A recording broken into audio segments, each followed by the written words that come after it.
we are live. It's the Wine O'Clock Report. The Wine O'Clock Report. Wine O'Clock. Yay to Wine O'Clock Report.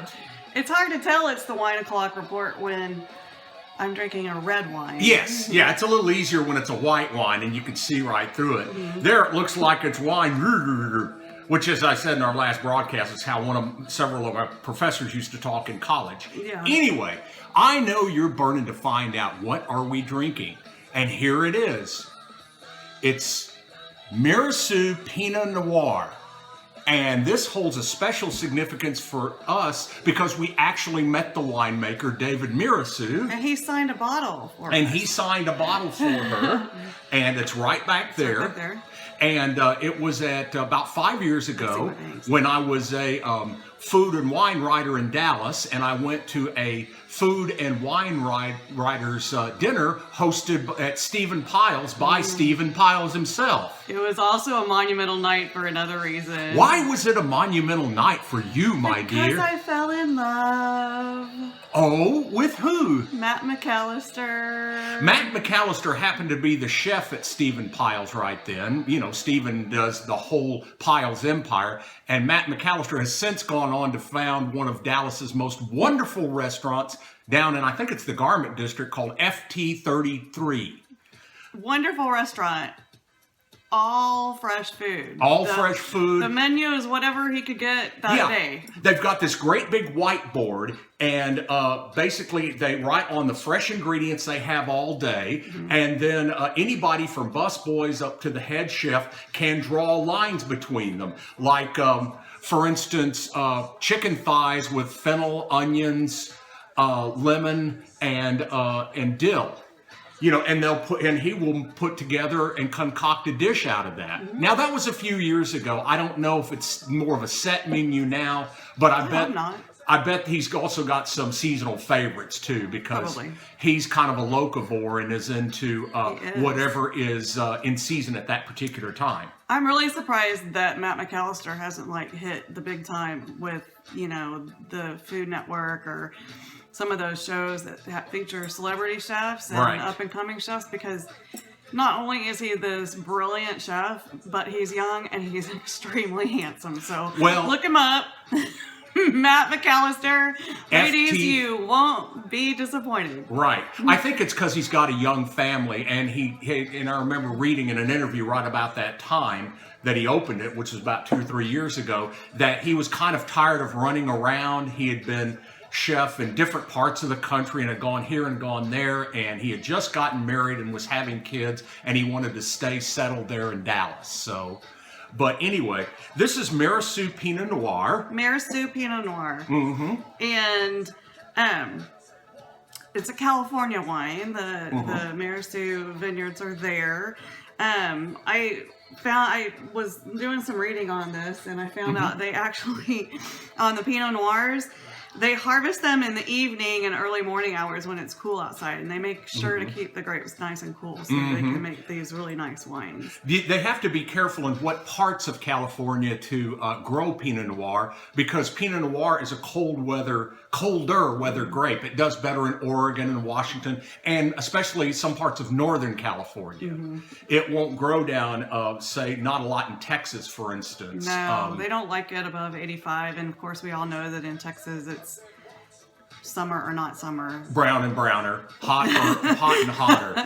Also, Pinot Noir is the signature grape of the Burgundy region of France. The two big regions of France, the best known ones, Bordeaux and Burgundy. Bordeaux's signature grape is Cabernet Sauvignon, and Burgundy's signature grape is Pinot Noir. And of course, if you've also seen the movie Sideways. Yes. If you haven't, that's your assignment. And then you can also have a couple of bottles of this and get a little sideways while watching it. You should do that. Yeah, Definitely you should. It's fun to get a little sideways. But anyway, this is a really very fruit-forward tasting wine. It's very smooth and easy to drink. He likes to drink his reds a little bit colder than I do. French room temperature, actually even a little colder than French room temperature. But to me, if it's too cold, it tastes like metal, so I tend to like to warm mine up like this. And this is another reason why I really like the stemless glasses, because I can like put it in my hands like this and warm up my wine if I want to, or I can hold it up here if I don't want it to warm up. That's right. And also, we can hold it up by comparison to your sweatshirt and see if it's a match. Because, you know, color coordination is so important. Of course, and if I happen to go, oops, then it won't look so bad. Yeah, By the way, your face might. Well, yeah.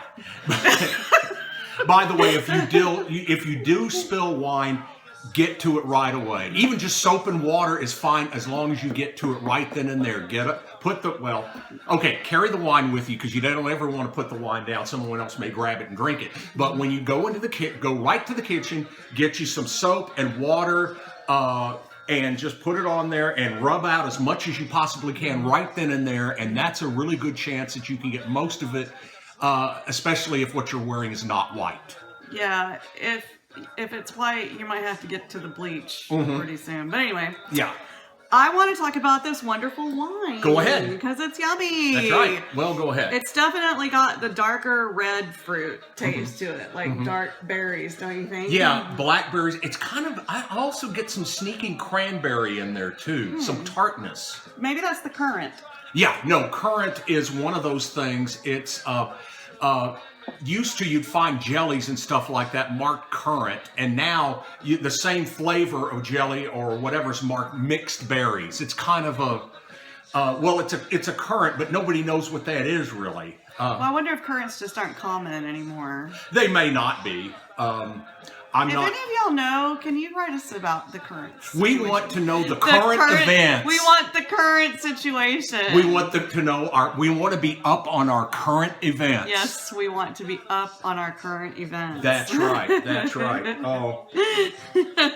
And anyway, Pinot Noir is one of those things. You're talking about any sort of pork, any sort of oilier fishes, any sort of pizza always. Virtually anything goes with pizza.